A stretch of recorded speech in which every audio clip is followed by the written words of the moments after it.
Vamos ficar de pé, vamos ler a Bíblia. Gênesis 3, do verso 7 até o 24. Mas nós vamos ler o verso 7 em pé, depois vamos assentar, vocês se assentem, e vamos continuar lendo até o verso 24, este episódio lá de Gênesis.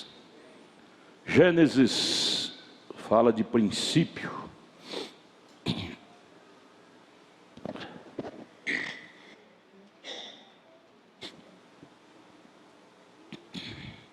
Então foram abertos os olhos de ambos, Adão e Eva, não é? E conheceram que estavam nus, e costuraram, não é? Folhas de figueira, e fizeram para si aventais. Assentem-se, vamos prosseguir a leitura. E lá estavam eles, Adão e Eva, e ouviram a voz do Senhor Deus, que passeava no jardim pela viração do dia, e escondeu-se Adão e sua mulher da presença do Senhor Deus. Essa é a maneira que quando pecamos nós nos portamos. Ficamos escondidos, eu não vou mais na igreja, ficamos escondidos, por causa do peso da consciência. Adão escondeu-se da presença do Senhor entre as árvores do jardim. Verso 9. E chamou o Senhor Deus a Adão e disse-lhe: onde estás? E ele disse: ouvi tua voz soar no jardim e temi, porque estava nu e escondi-me. E Deus disse: quem te mostrou que estavas nu? Comeste tu da árvore de que ordenei que não comesses? Então disse Adão: a mulher que me deste por companheira, ela me deu da árvore e comi, pondo a culpa nela. E disse o Senhor Deus à mulher: por que fizeste isto? E disse a mulher: a serpente me enganou e eu comi. Então o Senhor disse à serpente: porquanto fizeste isto, maldita serás mais que toda besta. Besta é animal ereto, não era réptil até então. E mais que todos os animais do campo, agora sim você se tornará um réptil. Sobre o teu ventre andarás, e pó comerás todos os dias da tua vida. Verso 15: e porém inimizade entre ti e a mulher, e entre a tua semente, Caim, e a sua semente, Cristo, semente da mulher, Cristo. Esta te ferirá a cabeça, Cristo, e tu lhe ferirás o calcanhar no Calvário. E a mulher disse, sentença para a mulher: multiplicarei grandemente a tua dor. Até então a mulher não tinha dor para dar à luz. Ela não dava luz, não era para ter dores para dar à luz. E a tua conceição, com dor terás filhos, e o teu desejo será para o teu marido, e você dominará ele. É escrito assim? Uai, que contraste com a era de Laodiceia. Na era de Laodiceia, quem domina o homem é a mulher. Na Bíblia deles está escrito assim, na Bíblia do mundo laodiceiano está escrito assim: e ela te dominarás. Efésios 5:25, na Bíblia deles em Efésios 5:25 está escrito assim: vós maridos, obedecei vossas mulheres. Na Bíblia deles está escrito assim. Porém na nossa Bíblia, que é a Bíblia universal, está escrito assim: e ele te dominará. Porque até então ela tinha direito igual com ele, mas ela mostrou para si mesma que a igualdade masculina e feminina não dá certo. Ela tem uma estrutura mais frágil e ela não dá conta de segurar do lado dela, ela falha. Então a coisa tem que estar com ele. Verso 17. Aí vem a sentença para Adão. Como ele era filho original, Deus não amaldiçoou ele, amaldiçoou a terra. E Adão disse: porquanto destes ouvidos à voz da tua mulher, e comeste da árvore de que te ordenei, dizendo: não comerás dela, maldita é a terra por causa de ti. Com dor, agora Adão, você vai ter uma sentença: com dor comerás dela todos os dias da tua vida. Depois que passa dos 50, quando você cumprimenta um homem, você tem que dizer assim: onde dói? E dói. 18. Espinhos e cardos também te produzirá a terra, e comerás a erva do campo. No suor do teu rosto comerás o teu pão, até que te tornes a terra. E volte para lá. Porque dela foste tomado, porquanto és pó, e em pó te tornarás. Essa é a sentença para a carne. E chamou Adão nome de sua mulher, Eva, porquanto ela era mãe de todos os viventes. E fez o Senhor Deus a Adão e a sua mulher túnicas de peles, e os vestiu, a roupagem dele. Túnica, vestinha, semiveste. Então disse o Senhor Deus: eis que o homem é como um de nós, sabendo o bem e o mal. Ora, pois, para que não estenda sua mão e tome também da árvore da vida, e come e viva eternamente, sendo ele um culpado, um pecador. O Senhor Deus, pois, o lançou fora do jardim do Éden, para lavrar a terra e de que fora tomado. E havendo lançado fora o homem, pôs querubins ao oriente do jardim do Éden, e uma espada inflamada que andava ao redor, para guardar o caminho da árvore da vida. Essa espada inflamada é a palavra de Deus, e estes anjos é você, para guardar a sã doutrina, que é o caminho da árvore da vida. Jesus, ajude a nós entender este programa, o plano de Deus, com humildade em nossos corações. Pedimos o perdão de nossos pecados, porque em Adão todos nós pecamos, porém em Jesus todos nós fomos regenerados. Humildemente pedimos: ajuda-nos, em nome de Jesus Cristo, amém. Nós vamos pensar um pouquinho aqui na mensagem, a crueldade do pecado. Dá licença.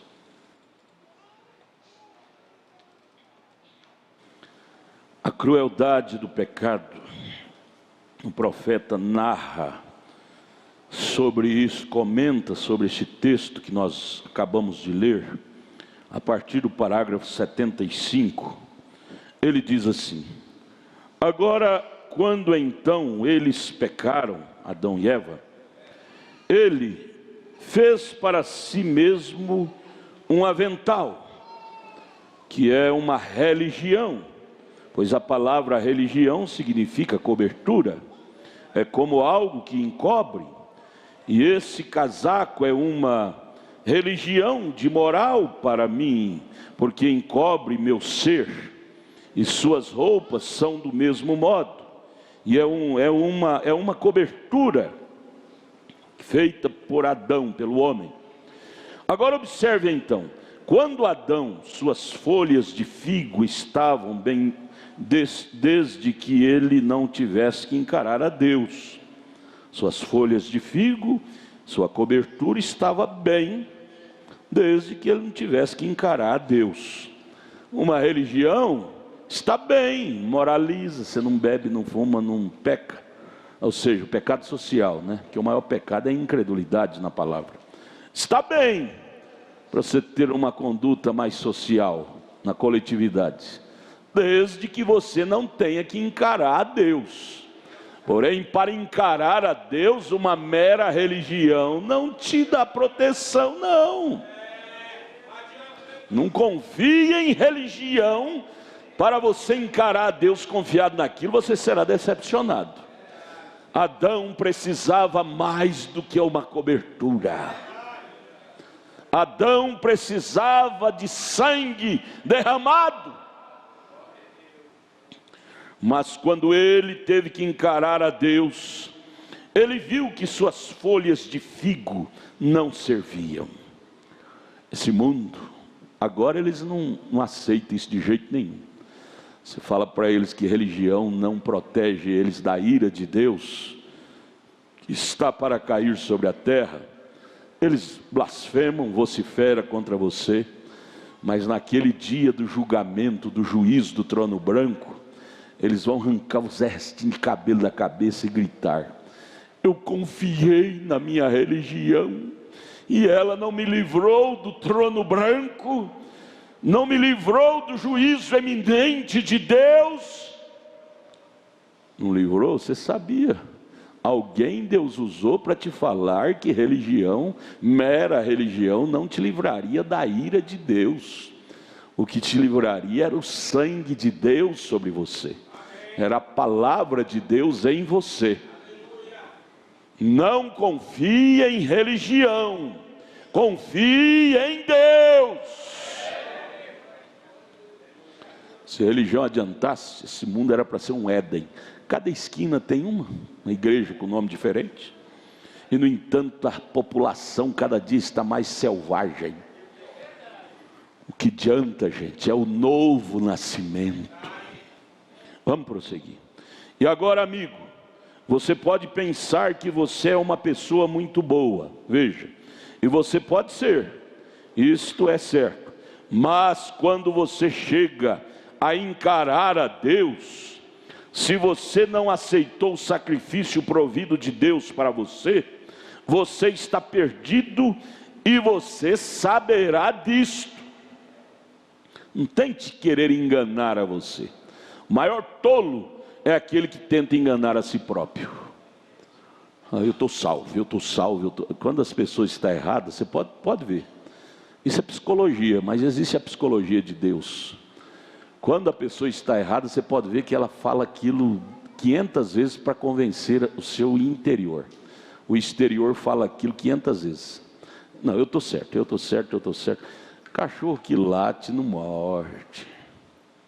Pessoa que justifica demais é porque tem peso de consciência. Quem está certo com Deus não fica justificando, não. Jesus nunca ficou justificando. Eu sou filho de Deus, vocês creem em mim. Eu sou Deus, acredite em mim. Não. Ele falou: eu sou o que sou. Se vocês quiserem acreditar, acredite. Se não quiser, não acredite. Vossa incredulidade não diminuirá a minha qualidade de forma nenhuma. Quando você está mergulhado em Cristo, você não fica forçando as pessoas a acreditar em você. Você fala e segue em frente. Quando você vê a pessoa justificando demais, é porque ela tem peso de consciência. Quem tem segurança não precisa estar insistindo com as pessoas crerem nele. Então deixa eu repetir o profeta dizendo: mas quando você chega a encarar a Deus, se você não aceitou o sacrifício provido de Deus para você, que é o Calvário, você está perdido, e você saberá disso lá no trono branco. Eu tenho me encontrado ao lado deles, de pessoas assim. Tenho visto morrer na hora da morte. Já vi médicos aplicar injeção hipodérmica em seus braços para mantê-los quietos, que eles esperneiam demais. E já os ouvi gritarem e comportarem assim. E eles ficam fora de si. E eu dizia: doutor, por favor, ainda não aplique essa hipodérmica, porque às vezes ele quer confessar algo. Se o senhor aplicar, ele fica anestesiado e ele não fala mais. Há caminho que parece direito ao homem. Aquela cobertura parecia direito para Adão e Eva, mas o seu fim é caminhos da morte. Religião se socializou hoje, virou ibope. Eu sou religioso, sou pastor, virou ibope. É promoção pessoal, porém não tem nada de Deus na coisa. E todo homem que não é gerado e não é regenerado de Deus, tomará o caminho da destruição. E então, quando eu vejo ali, então quando eles saíram, e Deus sabia que eles não podiam se colocar diante dele, e ele sabia, Deus sabia, e eles estavam escondendo a de Deus aqui e acolá, escondendo lá nos arbustos, embora cobertos daquelas folhas de figo, porém eles sabiam que sua cobertura não era o suficiente. Adão sabia. Se ele não soubesse, ele não ficava escondendo de Deus. Se ele tivesse certeza que aquela cobertura protegeria eles da ira de Deus, eles encaravam Deus de frente. Mas eles tinham peso de consciência. Eles sabiam que aquela não era a via correta para eles se protegerem da ira de Deus. Por isso ficou escondendo. Quando a pessoa tem insegurança de sua vida com Deus, ela fica escondendo. E cada homem ou mulher que vai à igreja, hoje eu estava pensando nas catedrais celebrando, os sinos tocando, ele pregou essa mensagem na véspera de Natal, e assim sucessivamente, o povo indo à igreja e se aprontando, e as mulheres comprando seus chapéus de Páscoa, e assim por diante. O profeta disse: a que isto tem chegado? Que coisa! Como não posso compreender o que um coelho tem a ver com a ressurreição? Veja, não, Senhor. Como que uma árvore de Natal tem alguma coisa a ver com o nascimento de Cristo? Tem a ver uma árvore com bolinhas? Tem a ver com o nascimento de Jesus. O profeta disse: é paganismo. Você quer o parágrafo? Um dia um pastor amigo nosso disse: eu ponho a árvore de Natal na minha casa, que o irmão Brana pôs. O irmão Brana deve ter posto antes dessa mensagem aqui, porque depois dessa mensagem, ele mesmo que disse que é paganismo. Parágrafo 82 da mensagem: a crueldade do pecado. Isto é paganismo. Amigos, nós saímos do caminho em algum lugar e enveredamos por estas coisas. Ovo de Páscoa, árvore de Natal, que tem isto a ver com Cristo? Isto tem a ver sim com o comércio. Tudo virou comércio.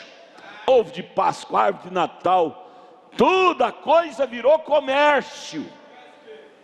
Paganismo. Isto é certo. Mas agora um verdadeiro homem ou uma mulher nascido de novo sabe, porque existe vida dentro de você. Me diz que aquilo é errado, e isso está certo. A congregação diz amém. Observe quão lindo, como penso nisto. Então Deus pensou: agora vem aqui Adão e Eva, e antes que eu possa tirá-los do jardim, eu vou te fazer algo. Então ele vai ali, Deus vai ali, ao lado de uma colina, e apanha uma ovelha, e mata, tira a pele dela, e deixa morrer, porque Deus tem que cumprir sua palavra. A alma que pecar, essa morrerá. Algo tem que morrer por ela. Não importa quão bom homem você seja, quão boa mulher você seja, seja o que for, é Deus. Deus tem que cumprir sua palavra. Preto no preto, branco no branco. Nem um jota, nem um tio será omitido da lei de Deus. Esta é a razão que a Virgem Maria, a mãe uterina de Jesus, teve que subir também com os apóstolos no dia do Pentecoste para receber o batismo do Espírito Santo, exatamente como o restante deles, porque ela nasceu aqui como uma mortal também, e teve então que nascer de novo antes que ela pudesse ir ao céu. Onde fica então Santa Maria, Mãe de Deus, rogai por nós pecadores? Ela também era pecadora. Leia lá São Mateus, ela orando dizendo: meu Salvador. Se ela precisou de um Salvador, porque ela era uma pecadora. Então não cabe mediadora para Maria, colocá-la como mediadora. Ela era tão pecadora quanto Pedro, quanto qualquer um de nós. Privilegiada sim, de ter sido uma portadora de Jesus. No dia, a sentença de Deus era lá de Gênesis, onde lemos. Gênesis 3. No dia em que dele comerdes, neste dia morrereis. Nós aprendemos aqui na sexta-feira, eu creio que foi, o dia de Deus é 1000 anos. Nenhum homem passou mais de 1000 anos de idade. O homem que viveu mais foi Metusalém, viveu 960 anos, mas morreu antes do dia terminar. O dia de Deus é 1000 anos, São Pedro fala isso. O dia em que dele comerdes, neste dia morrereis. Morreu. Aquilo estava estabelecido para sempre. Algo tinha que morrer. Não era folhas de figo, era vida, sangue derramado. Então eu posso vê-lo, ver o grande Deus lá no Éden, lá no passado, quando ele matou esta ovelha. Você diz: irmão Brando, era ovelha? Eu creio que sim. Era o cordeiro que foi morto desde a fundação do mundo. Aquilo estava apontando para Cristo. Cristo é o cordeiro de Deus. E era pele de ovelha. Ele tirou, o grande Deus tirou a pele daquela ovelha e a jogou lá nos arbustos e lhe disse: enrolem-se nisto e saiam daqui. Diz para Adão e para Eva: enrolem-se nisso, nessa pele sangrenta. E eu posso ver Adão e Eva puxar estas velhas peles ensanguentadas, balançando ao redor de si. Pode você imaginar os amáveis, belos corpos desses dois seres humanos perfeitos, agora envolvidos em peles ensanguentadas de ovelhas? Eu posso vê-los ali de pé, enrolado naquelas peles de ovelhas. Deus disse: Adão, por que você ouviu a sua esposa ao invés de ouvir a mim?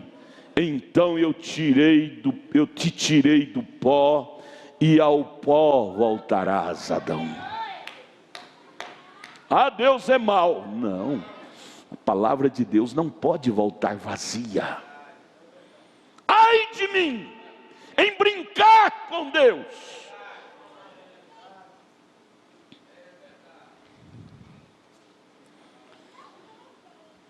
E Eva, Deus disse: por que você ouviu a serpente ao invés de ouvir a mim, Eva?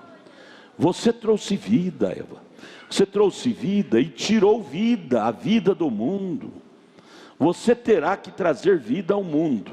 Eu multiplicarei suas dores e o seu desejo será para com seu esposo, e assim por diante. E ele disse então para a serpente: serpente, por que fizeste isto? Andavas até então, serpente, ereto. Você era uma besta. Besta é animal ereto. Ele não era réptil, animal que rasteja até então. Ele era uma besta, andava ereto, mais sutil do que todas as bestas do campo. Dê-me testemunho. Isto é a escritura. Andava ereto, como um homem. E ela a enganou, a Eva. E ele disse: porque tu fizeste isto, não terás mais pernas, andarás sobre o teu ventre por todos os dias da tua vida, e pó será o teu alimento. Comerás terra. Sentença para a serpente. Bem ali estavam eles, Adão e Eva. Julgamento. Deus tinha que cumprir seu julgamento, porque ele tinha falado sobre isto. Irmão, isso é tremendo demais. Ninguém pode mudar as leis de Deus. Deus não tem bebezinho. Ah não, Johninho, eu amo ele pecou, mas eu vou passar por alto, fazer vista grossa. Não. Do João ao Bastião, Deus trata igual. Devo eu cuidar de prestar atenção nas leis de Deus, porque se eu transgredi-la, o juízo será iminente sobre mim. E Ele é Deus, Ele não pode voltar atrás nisto. Ele tem que ficar, a fim de ser Deus. Deus tem que guardar sua palavra. Isto é certo. As pessoas dizem, isso não é verdade, Deus, o João pecou, transgrediu, aprontou a Maria, a Fernandinha, e está lá vivendo até melhor do que os crentes. Davi olhou para isso no Salmo 73, e chegou até a admirar o ímpio. Mas aí ele diz assim, mas porém, quando eu passei a atentar para o fim da vida dele, eu vi que era inferno. Aí eu bati a mão e disse, Deus, livra-me de tê-los como exemplo para mim. Não quero espiar a vida deles. É cruel o fim do caminho de um ímpio.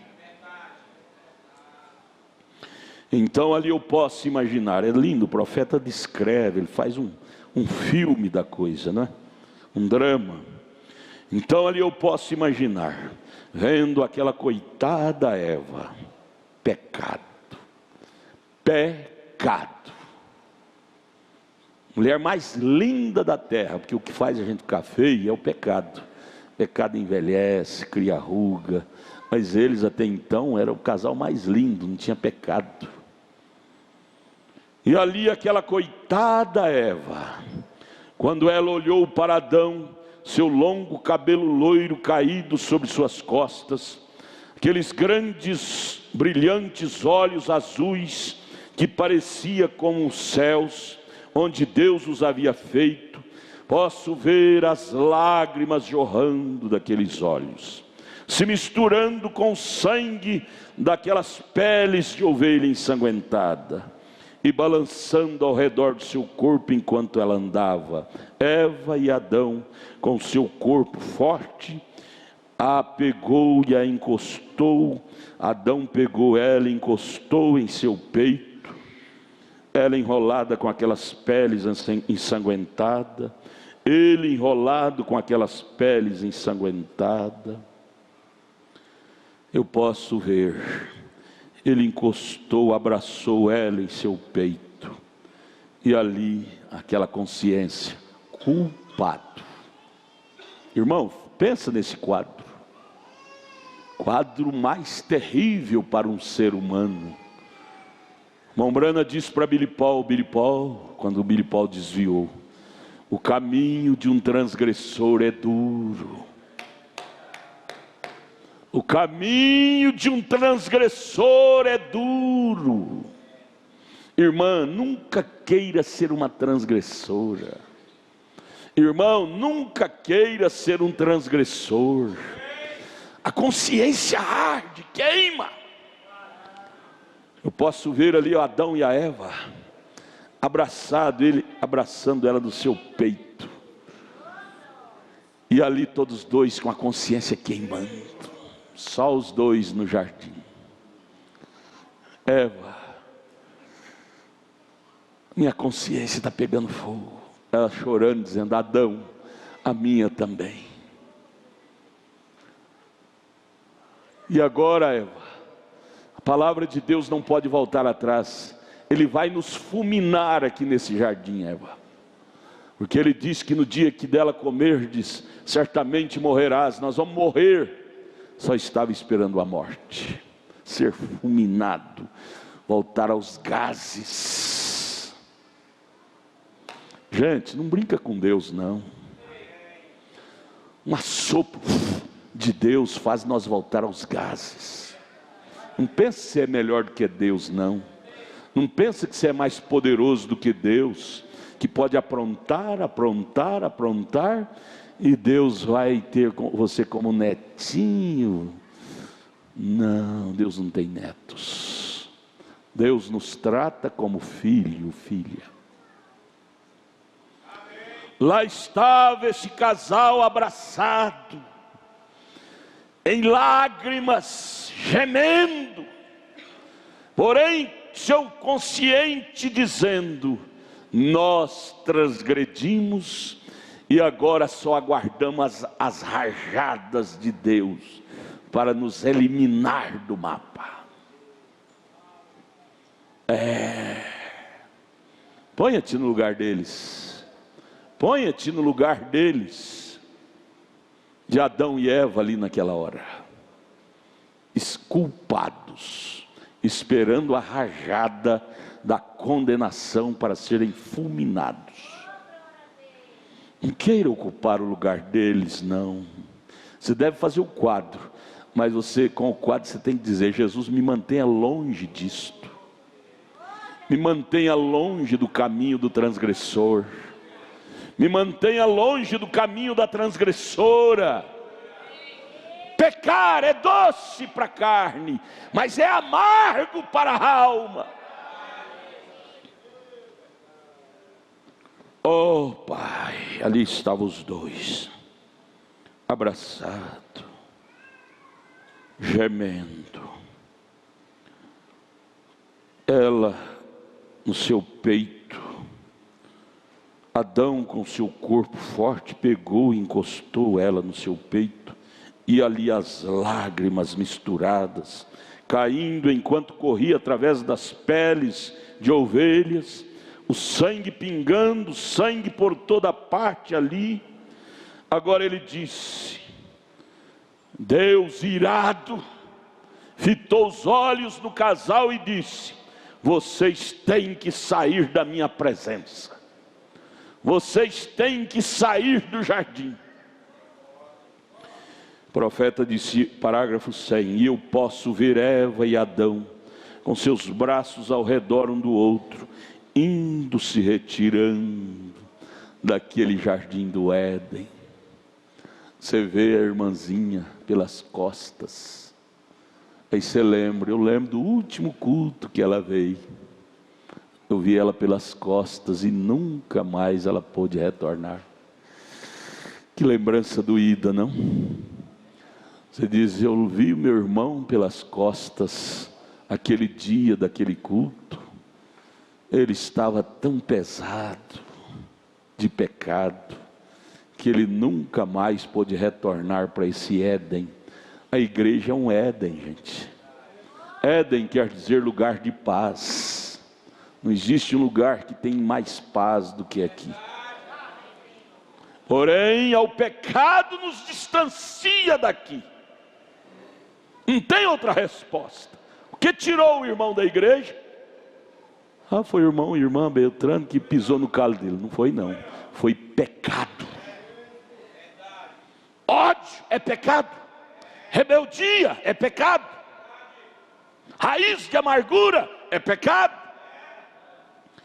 Pecado nos separa, nós de Deus, do nosso Éden. Aquelas velhas peles de ovelha batendo contra suas pernas, sangrando, batendo em suas pernas, e eles caminhando assim, e aquelas peles ensanguentadas batendo nas suas pernas, sangue pingando, dizendo, alguém morreu no lugar deles. Porém aquele alguém, que era o animal, não tinha poder para tirar a culpa deles. Aquele sangue, aquela pele representava o Cordeiro de Deus que viria 4.000 anos depois, para tirar não só a mancha, não só a consciência, o peso de consciência, mas tirar também a mancha da alma. Hoje nós podemos ter paz, porque o Cordeiro de Deus morreu em nosso lugar. Ele não foi um animal irracional, foi um animal racional, que a vida que estava nele vem e desce e mora em nós, e elimina de nós a culpa do pecado. O que Adão e Eva não teve, esse privilégio que nós temos. Então eu posso ver todo aquele espaço que era Deus. Deus não tinha princípio de dias, fim de anos. Ele é para sempre e para sempre. Porém eu posso ver todo aquele grande espaço que era Deus, começando a se mover conjuntamente assim, tomando forma de um funil assim. E isto moveu diretamente quando ele começou a fitar aquele pequeno casal descendo através do jardim do Éden, peles sangrentas batendo contra suas pernas. Ele não podia suportar isto. Veja, Deus é justiça, porém Deus também é amor. Quando ele viu seus filhos únicos, que até então existia, Adão e Eva, descendo daquela forma, saindo, retirando-se do jardim do Éden, ele tão irado como estava, porém moveu dentro dele a sua fraqueza. A fraqueza de Deus é o amor. A fraqueza de Deus é o amor. Mas que ele pôs a mão na cara, tampando os olhos, disse: não posso ver isso. Meus filhos que saíram de minhas entranhas, eu tê-los que contemplar pelas costas. Você é pai, você é mãe. Você gostaria de ver seu filho ausentando da sua casa e para nunca mais voltar, você vê-los pelas costas e você não poder fazer nada por eles? Você gostaria, papai, mamãe? Sim ou não? Dói demais no coração de um pai, não dói? Eu me lembro naquele tempo, há 50 anos atrás, eu era menino, e naquele tempo os antigos eram olho por olho e dente por dente. Quando o filho rebelava contra o pai, eles mandavam os filhos embora de casa. Eu tive 3 irmãos, 2 irmãos e uma irmã, que quando cria aquele cangote, passa dos 18, geralmente os filhos, eles não eram cristãos, eles não submetem muito ao pai. E os pais naquele tempo eram um pouco argola de laço, muito ignorante, e aí não tinha outra opção, era mandar embora. E aí eu tive essa dor como irmão, de ver meus irmãos saindo com a malinha. Naquele tempo não tinha nem mala bonita como tem hoje, era um saco, punha as roupas dentro e saía com o saco nas costas, embora. Meu irmão Elmo hoje está na glória, ele partiu, ele já esteve aqui. Meu irmão Aparício, ele mora lá em Votuporanga, estado de São Paulo. Eu era menino, eu chorei demais, minha mãe chorou demais, ao ver o Elmo pelas costas, com um saco de linha, cheio de roupa nas costas, sem endereço. O Aparício, um dia que ele vier aqui, eu vou contar essa história, ele vai lembrar, ele vai falar para vocês.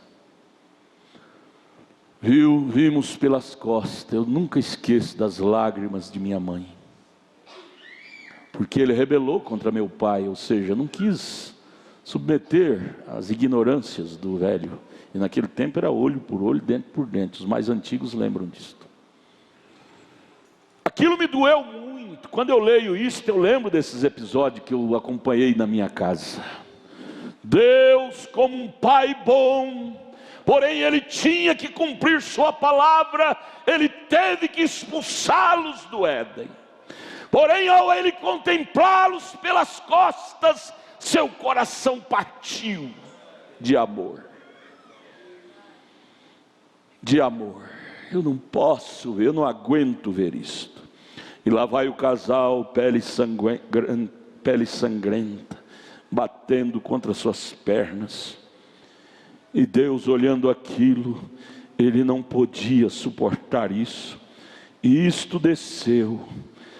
Oh, isso desceu até o próprio coração de Deus, e naquele momento ele soletrou essas 4 letras em seu coração: A-M-O-R, amor. Amor. Deus amou, ele simplesmente não podia vê-lo sair assim. Ele gritou: vá, meus filhos, porém saiba que um dia eu descerei em carne e eu sangrarei por vocês.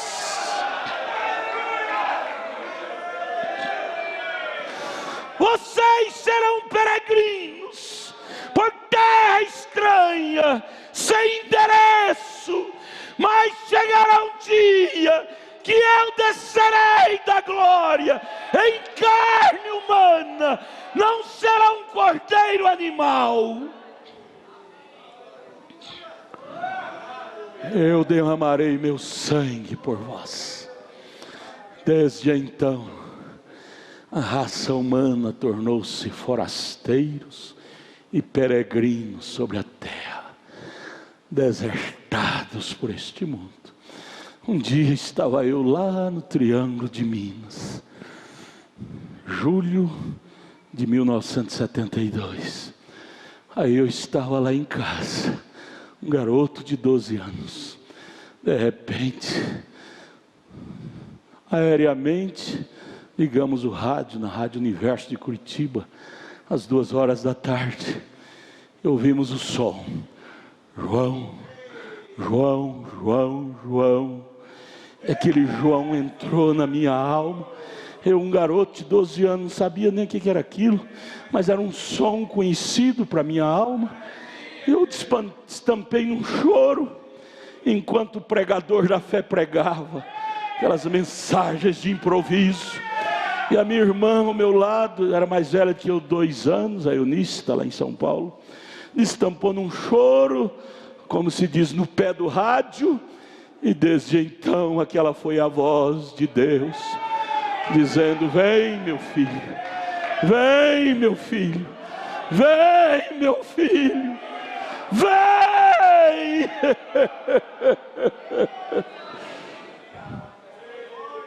Essa foi a minha história de meu regresso. Você, cada um tem sua história do seu regresso. E hoje estamos aqui nesse Éden de novo. Hoje estamos aqui neste Éden de novo. Olha para o seu irmão, diga: irmão, é bom te ver aqui. Olha para a sua irmã, diga: irmã, é bom te ver aqui, nesse Éden de Deus. O Éden restaurado é a palavra de Deus. Nosso Éden espiritual foi restaurado naquele dia no Calvário. E hoje podemos ter companheirismo. Sorria para o seu irmão. Alegria, alegria, alegria, alegria. Mostre alegria para a sua irmã. Dê um sorriso, dê um sorriso. Vocês aí na galeria, dê um sorriso por ver seu irmão redimido aqui, por ver sua irmã redimida aqui. Ou você não tem alegria de ver seu irmão que estava perdido nesse deserto da vida e agora reencontrar aqui? Sorria, sorria, sorria.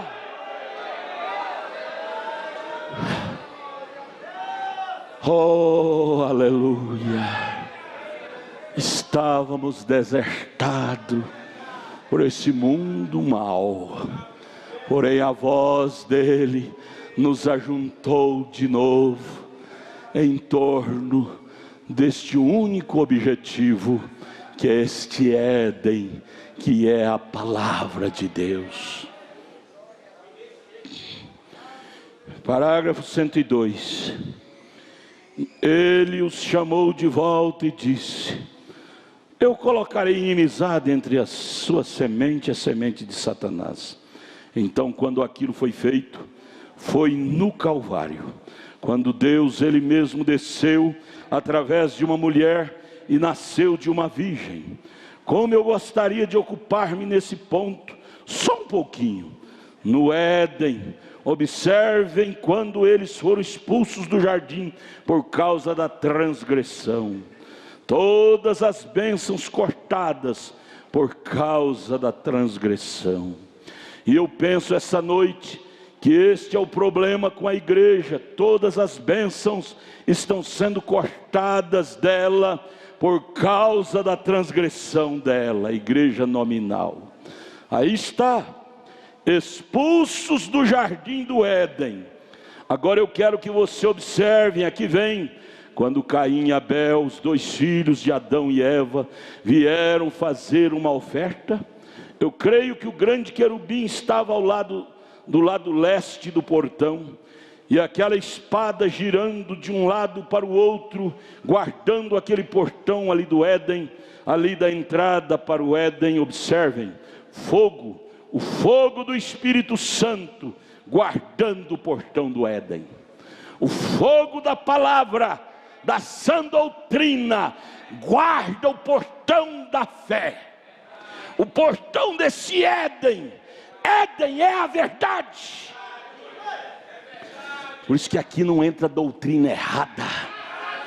Não venha com doutrina errada para entrar nesse Éden. Há anjos com espada inflamada para proteger isso. Você pode levantar o dedo e dizer: eu sou o anjo de Deus.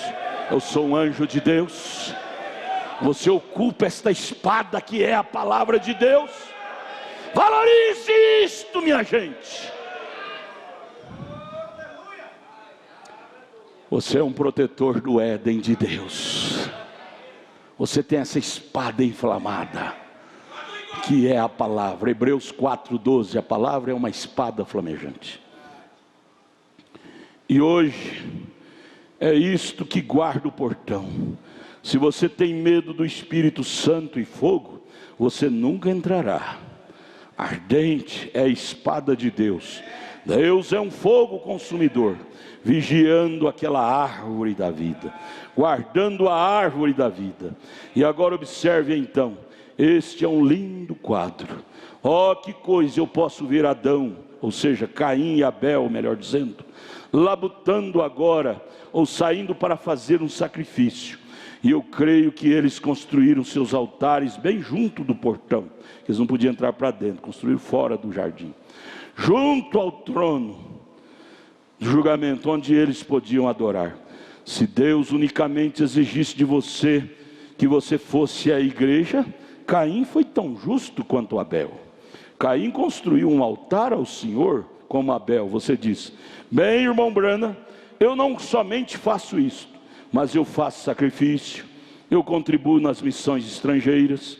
O irmão Brana diz: essas coisas estão bem, mas Deus requer mais. Eu vou na igreja, eu sou dizimista, sou ofertante, contribuo nas missões. O irmão Brana diz: tudo bem, está bem, mas Deus requer mais. Deus requer mais. Caim fez isto ele mesmo, está vendo? Ele trouxe um sacrifício, ele adorou o Senhor, ele se ajoelhou e ofereceu louvor ao Senhor e disse: Senhor, aqui estou eu, e eu trouxe a ti uma oferta. Eu construí um altar, amém. Resumindo, eu sou membro de igreja. Isto penetrou? Veja, eu sou membro de igreja, eu creio em ti. Isto penetrará agora. Deixe isto infiltrar profundamente. Ele disse: eu sou um crente em Deus, eu construí um altar, eu trouxe um sacrifício, e aqui estou eu, Senhor, estou te adorando. E Deus virou suas costas para isto. Gênesis 4. Deus virou suas costas para a adoração, para o altar de Caim, porque aquilo era intelectual, não havia sangue. E altar que Deus habita, é um altar molhado de sangue, não de legumes. O altar de Caim era recheado de legumes, E Deus nunca exigiu legumes, Ele exigiu sangue. Onde está escrito na Bíblia que Deus exigiu maçã? Ela comeu maçã, legumes. Não, a coisa lá foi sangue. Ele disse: eu não os verei mais até que você volte. Todo mundo aparece na Páscoa, isso é tudo. Eles compram gorros novos e roupas novas. O que isso tem a ver com Cristo? Haverá milhões de dólares que serão gastos neste ano. Eu estava vendo as pesquisas deste Natal. Haverá um investimento muito mais alto que o ano passado, em árvores de Páscoa, em coisas de Natal.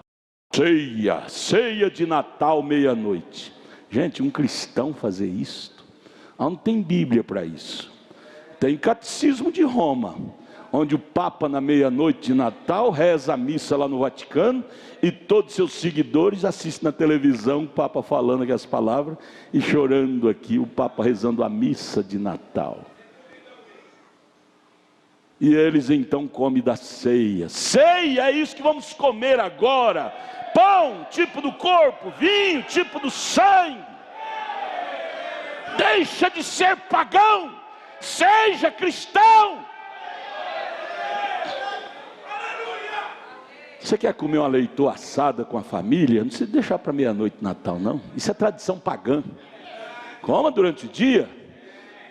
E durante o dia faz menos mal. Se come uma leitoa gordurosa à noite e vai dormir, você vai passar mal de noite.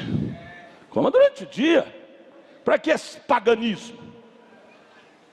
Ceia de Natal, não tem isso na Bíblia, gente.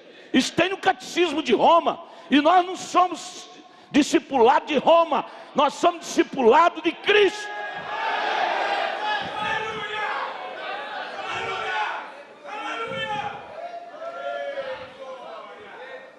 Cadê o irmão fulano? Foi para a ceia de Natal no pai dele. Que paganismo. Veja, grandes e lindos lírios, cada membro chega e coloca sobre o altar, para aquela ceia de Natal, flores. O profeta diz: Deus não se importa com lírios, com flores no altar, como Ele não se importou com aquele altar cheio de flores lá de Caim. Ele não quer altar florido, Ele quer você no altar. Você é o enfeite do altar de Deus. Vire para o seu irmão e diga isso: você é o enfeite do altar de Deus. Você, não é flores, não é legumes, é você. Você é o enfeite do Natal, do altar de Deus. Ele quer você no altar. Sua alma, seu coração quebrantado, seu espírito arrependido. Ele quer você enfeitando o altar dele. Não é o lírio, não é sua rosa, seu sacrifício. É você quem tem que estar no altar. Venha para o altar, enfeite o altar com lágrimas. Esta é a diferença, colocando o que Deus requer no altar. Ele termina o parágrafo 115 dizendo: e Ele quer é você. Ele não quer rosa, flores. Se quisesse, Ele aceitaria o de Caim. Ele quer é um coração puro, um espírito quebrantado, humilhado, lágrimas dizendo: Pai, eu pequei, e eu estou aqui no altar, eu mesmo. Eu não trago flores para me representar, não, é eu não tenho nenhum mediador humano, é eu, Jesus. O Senhor me aceita, o Senhor me aceita no teu altar, Jesus. Senhor, eu trago aqui no altar, minha alma arrependida. Perdoa-me, Jesus. O Senhor me perdoa, o Senhor me aceita, o Senhor me regenera. Jesus, Senhor, chego a ti, tua ira santa mereci. Oh, toma-me por teu favor, aceita um pecador. Eu venho como estou, eu venho como estou, porque Jesus por mim morreu. Eu venho como estou, eu nada posso merecer. Depois, vês-me prestes a morrer, Jesus, sem ti eu me vou morrer. Aceita um pecador. Eu venho como estou, eu venho como estou, porque Jesus por mim morreu. Eu venho como estou. Senhor, eu não trago flores, eu não trago ovos de Páscoa, coelhinho, árvore de Natal. Eu trago é minha alma. Eu trago diante do teu altar a minha alma arrependida, meu coração arrependido, meu coração traspassado por causa do pecado. Eu me venho reconciliar-me a ti. Tu me aceita, Jesus. Aceite um pecador que sou eu. Aceite um pecador que sou eu. Jesus, Senhor, aceita-me. Aceita-me. Lá estava no altar aquele pobre, daquele, não era o fariseu, como é que era o outro? O publicano, com a mão na cabeça, dizendo: tem misericórdia de mim, pecador que sou. Esse publicano sou eu, esse publicano é você. Eu não tenho um pingo de vergonha de dizer que esse publicano sou eu. Eu tenho vergonha em dizer que eu sou um fariseu daquele, hipócrita. Mas dizer que eu sou aquele publicano, eu estou falando a verdade. Sou humano, todo humano é pecador. Mas eu estou diante de quem pode me redimir. Estou diante do altar sangrento, do altar sangrento, com a mão na alma, dizendo: Jesus, Senhor, aceite um pecador. Ninguém pode me ajudar senão tu, Senhor Jesus.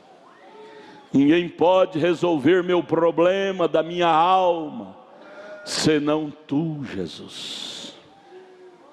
Amo minha esposa demais, mas ela não pode fazer nada em relação ao problema da minha alma. A irmã diz: amo meu marido demais, mas ele não pode fazer nada por mim acerca do problema da minha alma. É só Jesus. Só Jesus, envolvido com essas peles sangrentas de ovelha. E agora nós estamos envolvidos com esse sangue do Calvário. Envolvido, abraçado com essa palavra do Calvário. Senhor, Senhor, aceite um pecador. Você vem no altar com lágrimas. Oh, irmão, nós estamos precisando de mais disto.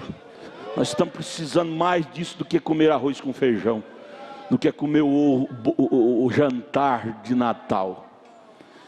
Abraçar nessa pele da palavra e vir curvar com tudo, nos jogar no altar com lágrimas, dizendo: Jesus, aceite um pecador.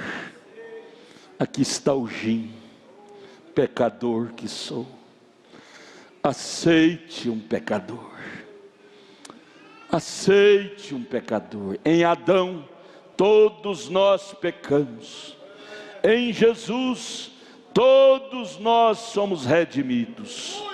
Então Jesus, redime a minha alma, redime a minha alma, aceite um pecador, regenere este homem, transforme este homem, lave este homem com o sangue de Deus, me faça mais alvo que a neve.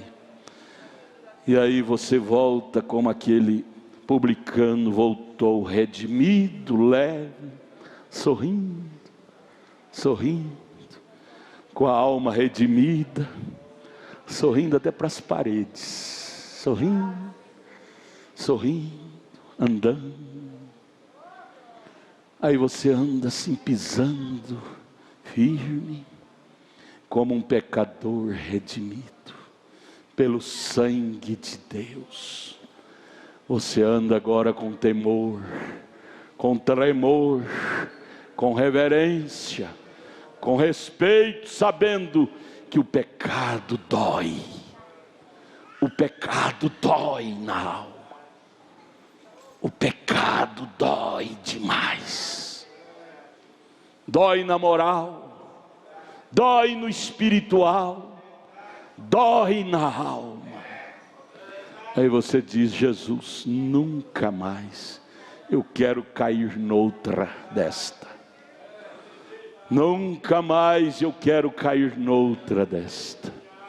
Aceita um pecador. E aí você sente ele descendo da glória e dizendo: vem, filho meu. Ele te envolve no sangue dele e te diz, porque Deus, a fraqueza de Deus é o amor. Quando ele vê uma alma humilde assim, ele fica fraco. Já pensou nisso? Deus ficou fraco e nos perdoou. Ele passou por cima da palavra dele. O dia que pecar, nesse dia morrerás. Ele não matou Adão, não matou Eva, porque ele ficou fraco. Ele matou um cordeiro no lugar deles. Ele não matou a mim, não matou a você, porque ele ficou fraco. Ele matou seu filho no meu lugar. Ele matou o seu filho no nosso lugar, por amor a nós. Era para mim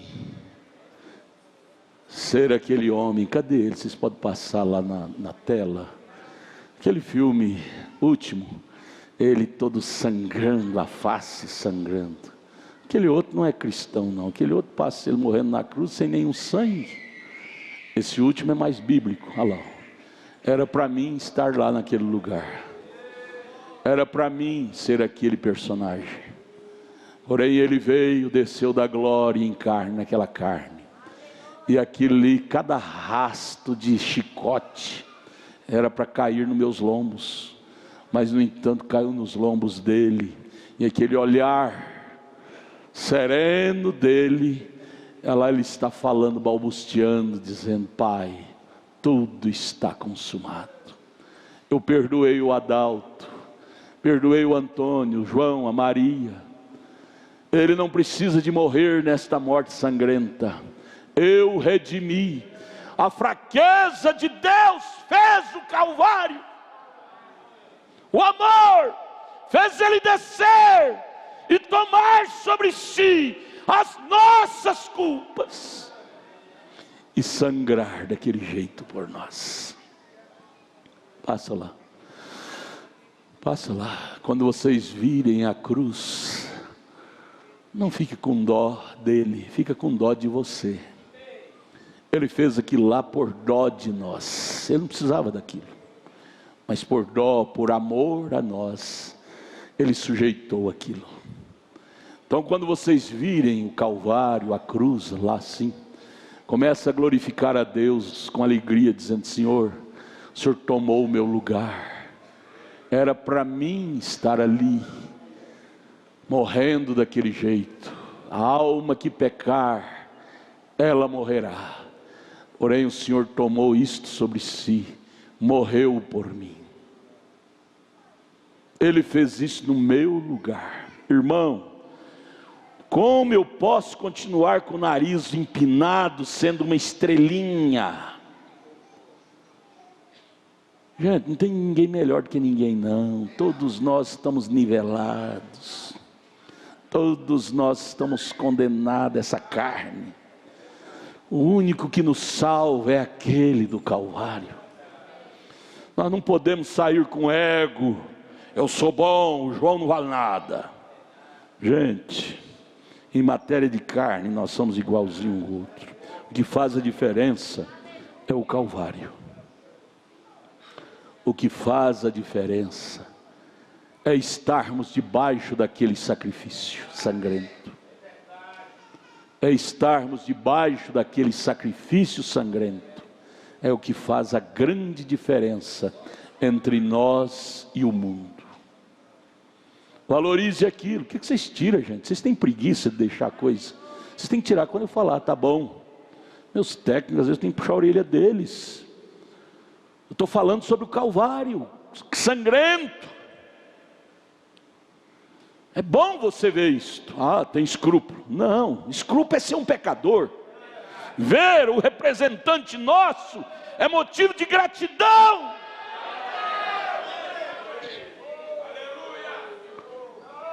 Obrigado, Jesus, por aquele cordeiro sangrento. Se não fosse ele, onde estaria eu? Perdido, sem recurso. Lá está o nosso recurso, o Calvário. Portanto, você vem na fila tomar do pão, comer do pão e tomar do vinho. Isto representa ele. Esse aí não é cristão. Aquilo lá sim, é bíblico.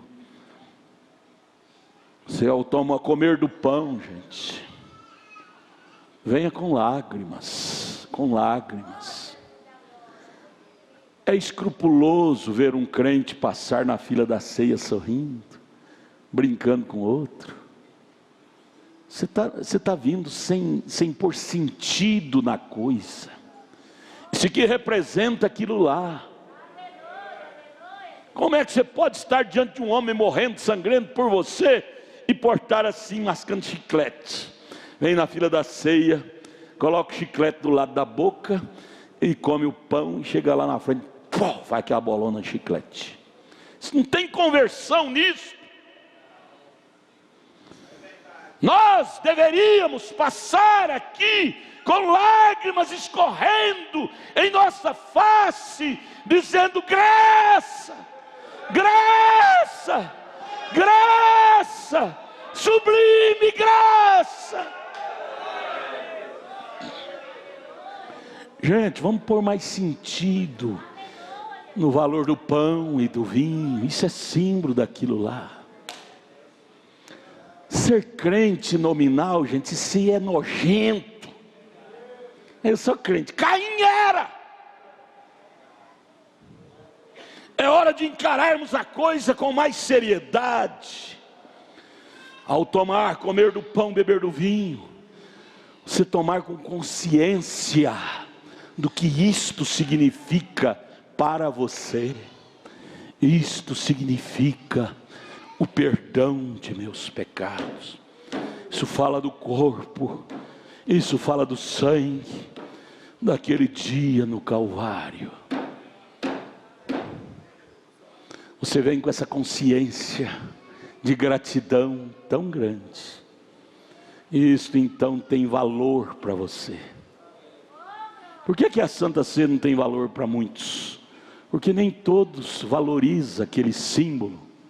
Símbolo tem um porquê, tem uma verdade por detrás disto. Ó Jesus, tenha piedade de nós. Ora aqui, irmão Samuel, ora. Fale um pouquinho com Jesus, fale. Agradeça um pouquinho a Jesus. Fica com vergonha não, é hora de gratidão. Ore. Senhor nosso Deus, nós trememos, Pai, diante do Senhor nesta hora, porque todos nós pecamos, Pai, todos nós estávamos destituídos da glória de Deus. Aquilo ali, Pai, não foi pelo Senhor, porque o Senhor errou ou fez alguma coisa, cometeu algum crime. Não. Aquele ali, Pai, foi o meu crime. Aquele lá foi o meu erro. Sim. Aquele lá foram os meus pecados, Senhor.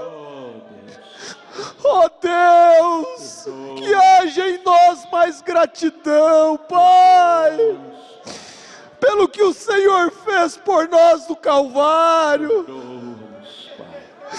O Senhor tomou sobre si as nossas enfermidades. Foi o nosso castigo, Pai. Oh Deus, perdoa-nos, Pai. Tem misericórdia de mim, pecador que sou, Deus. Tem misericórdia de mim, Jesus. Oh Deus, aonde fica a arrogância nesta hora? Aonde fica, Senhor, o orgulho, a jactância, Pai, a prepotência, Senhor? Oh Deus, nesta hora cai por terra, porque reconhecemos que nós não somos bons. Miserável homem que sou, Senhor. Oh Deus, tem misericórdia de mim, Pai. Tem misericórdia de mim, Jesus. O Senhor levou sobre si os meus pecados, as minhas falhas, minhas culpas, Senhor. E o Senhor tem nos colocado neste lugar, Pai. E muitas vezes queremos passar por cima disto, Senhor. Ajuda-nos, Pai, a refletir nisto, pensar nisto mais, Pai. Porque ali foi a nossa salvação, ali foi o nosso perdão, ali foi a nossa cura da alma, Senhor. Tem misericórdia de nós, Pai. No nome de Jesus Cristo te agradecemos, ó Deus.